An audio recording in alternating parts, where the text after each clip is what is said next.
Hello everyone, कैसे हैं आप सभी लोग। आशा है आप सभी अच्छे होंगे। चलिए स्टार्ट करते हैं। आज हम लोग जो पढ़ेंगे, आज हम लोगों का इसमें इंग्लिश ग्रामर स्टार्ट हो गया है। अब हम लोगों का जो सिलेबस है, जो भी है, देखिए आपके प्रश्न में जो केवीएस से जो प्रश्न बनेंगे वो आपका मूल जो होगा 10 नंबर का इंग्लिश रहेगा।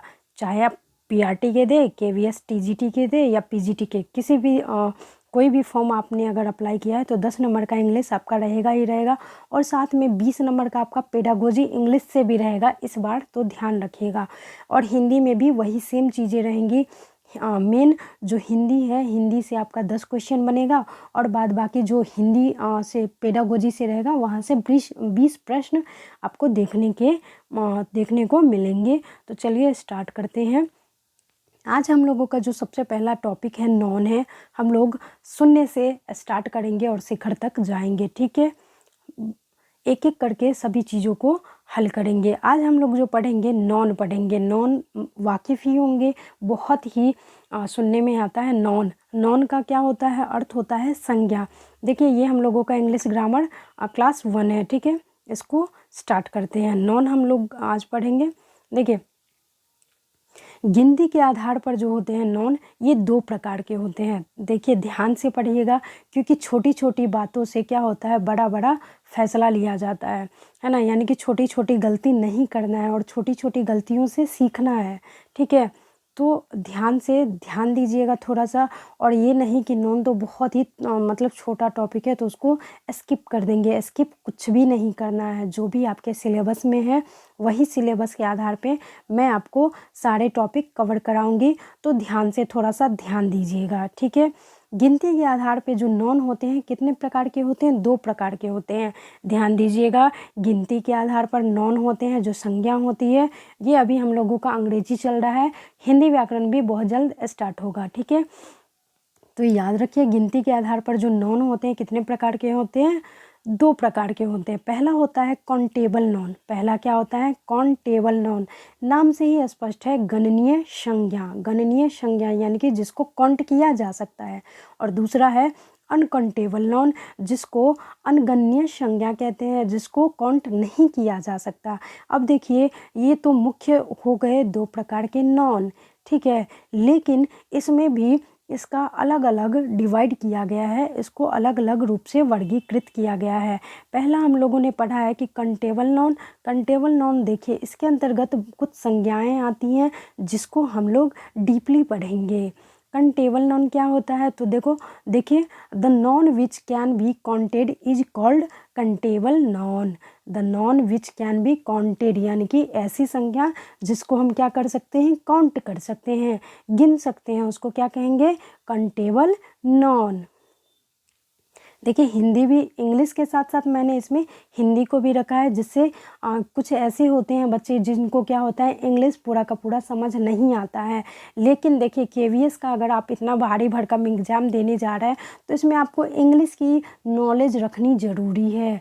कम से कम देखिए आप अभी से प्रयास कीजिए, हो सके तो न्यूज़पेपर वगैरह जो इंग्लिश का आता है वो कम से कम देखा कीजिए, ठीक है।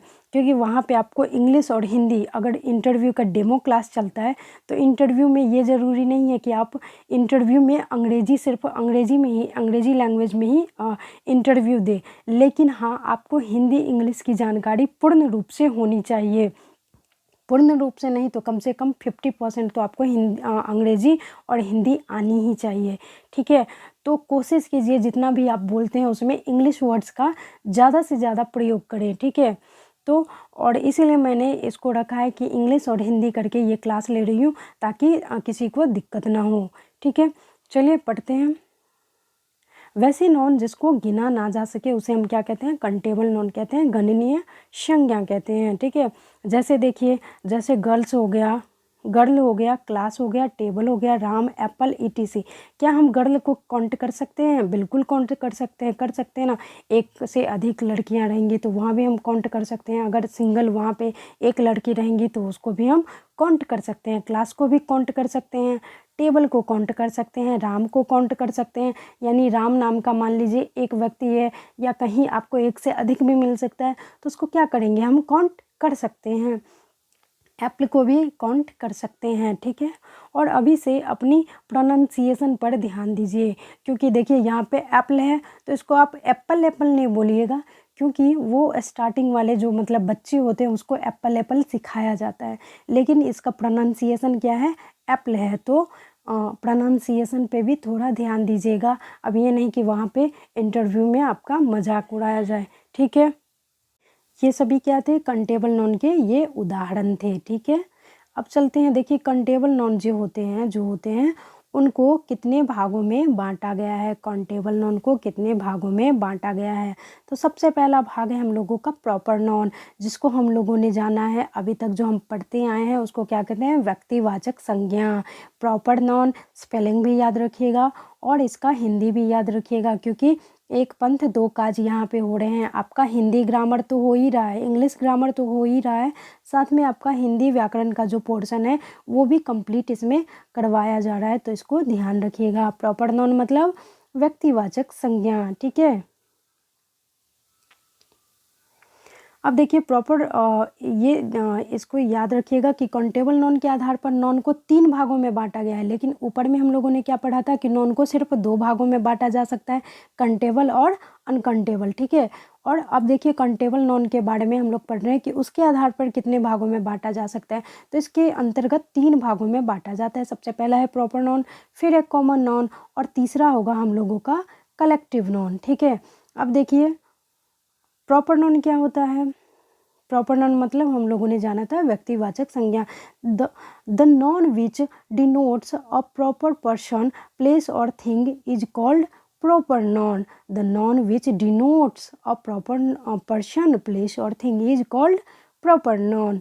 तो ये होता है प्रॉपर नॉन, यानी कि ऐसी संख्या जो विशेष, यहाँ पे थोड़ा सा फॉल्ट, वर्ड का फॉल्ट हो सकता है, लेकिन उस पे उन बातों पे ध्यान नहीं दीजिएगा, बाद बाकी थोड़ा सा ध्यान दीजिएगा, हो जाएगा।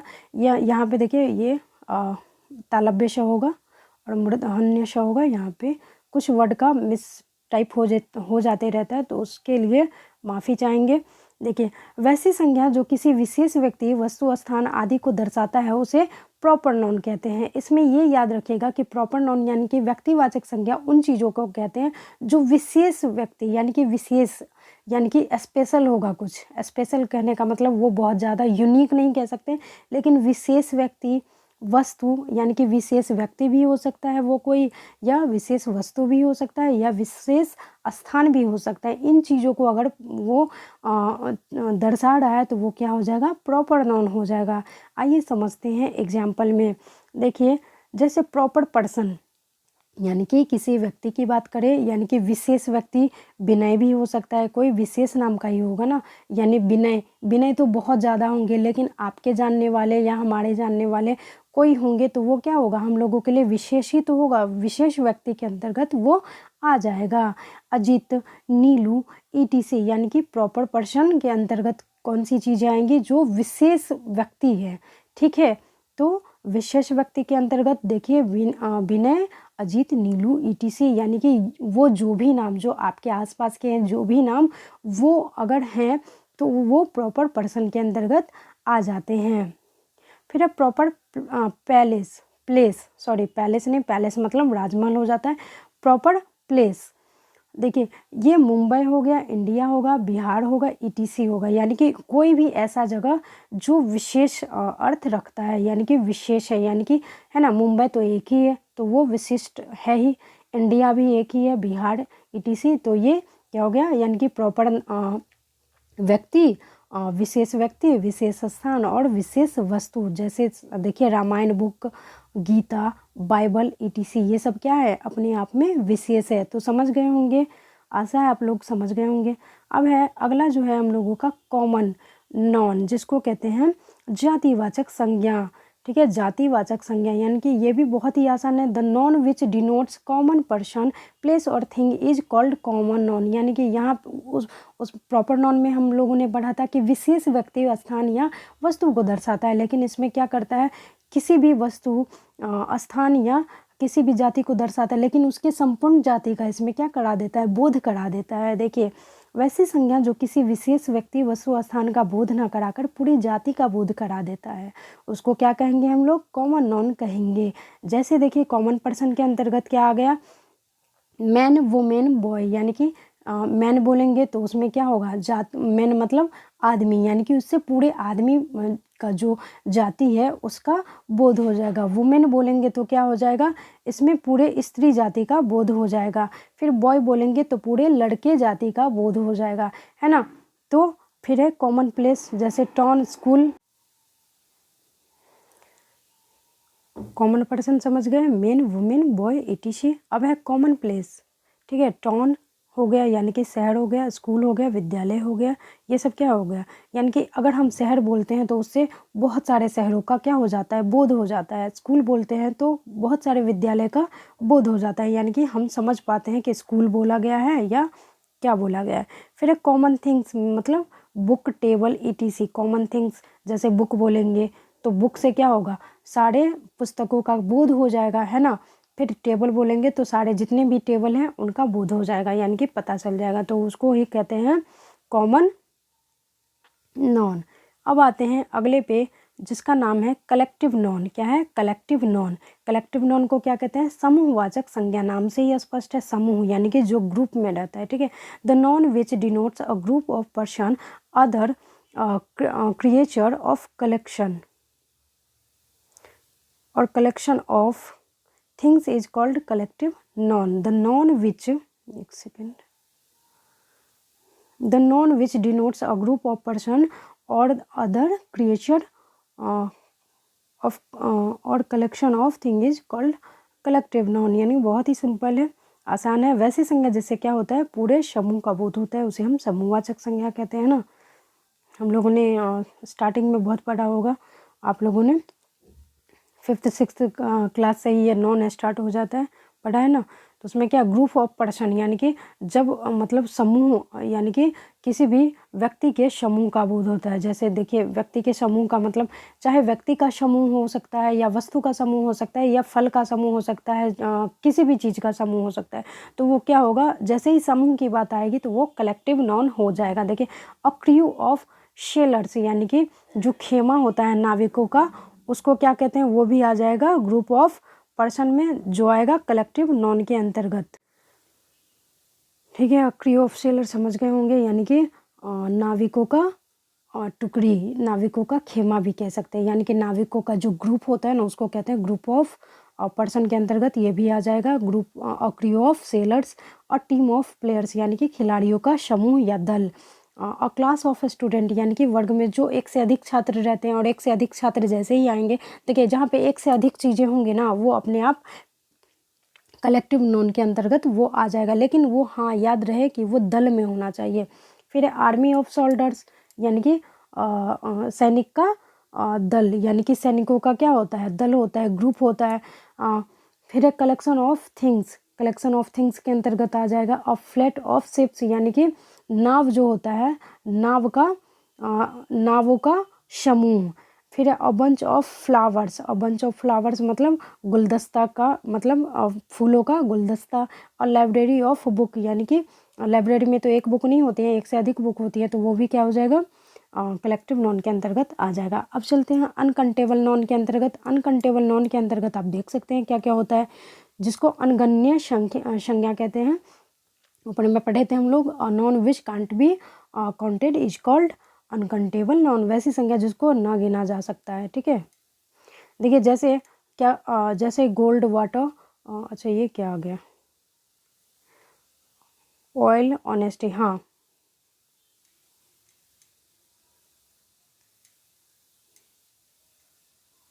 इसको गिन नहीं सकते हम। गोल्ड को गिन सकते हैं? नहीं गिन सकते। इसको माप सकते हैं हम। वाटर, पानी को भी नहीं गिन सकते। ऑयल को भी नहीं गिन सकते। ऑनेस्टी, ईमानदारी, इस सबको हम क्या करते हैं? गिन नहीं सकते। इसको क्या कर सकते हैं? भाप सकते हैं, मतलब अनुभव कर सकते हैं या माप सकते हैं। देखिए इसके बारे में थोड़ा सा डिटेल से पढ़ते हैं। अनकंटेबल नॉन के मुख्य 2 प्रकार के होते हैं। पहला तो मटेरियल नॉन होता है, और दूसरा क्या होता है?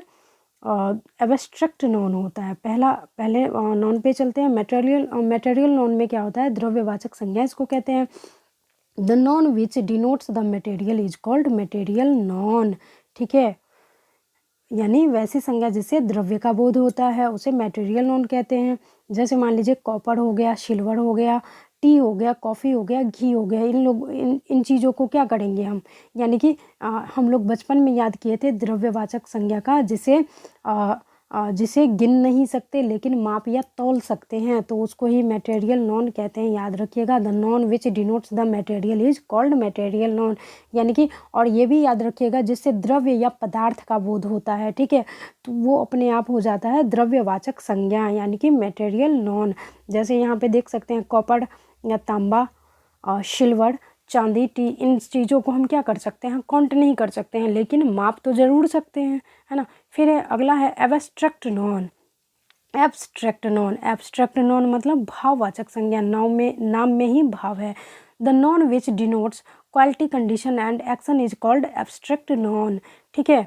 यानी कि वैसी संज्ञा जो गुण, दशा और कार्यकलाप को दर्शाता है, यानी कि जिससे अवस्था का भी पता चलता है, गुण का भी पता चलता है, दोष का भी पता चलता है, दशा का भी पता चलता है, तो उसको क्या कहते हैं, एब्स्ट्रैक्ट नॉन कहते हैं। या हम लोगों ने पढ़ा होगा कि जिसको माप या तौल नहीं सकते लेकिन अनुभव ज़रूर कर सकते हैं, तो अनुभव करने वाली चीज़ों को भाववाचक संज्ञा के अंतर्गत रखा जाता है। जैसे देखिए विजडम यहाँ पे है, विजडम मतलब स्वतंत्रता। क्या हम इसको गिन सकते हैं, नहीं गिन सकते हैं। स्वतंत्रता इसको हम अनुभव कर सकते हैं। ह्यूमैनिटी मानवता, प्राइड अभिमान, ये सारी चीज़ें हो गई एब्स्ट्रैक्ट नॉन। ब्रेवरी बहादुर, चाइल्डहुड बचपना, ये सब क्या हो गया, अवस्था हो गया। ये तो ऊपर में दिया ही गया है कि अवस्था, गुण, दोष आदि जिससे बोध हो तो वो क्या हो जाएगा, एब्स्ट्रैक्ट नॉन। नीचे दिए गए वाक्यों में नॉन का पहचान करें।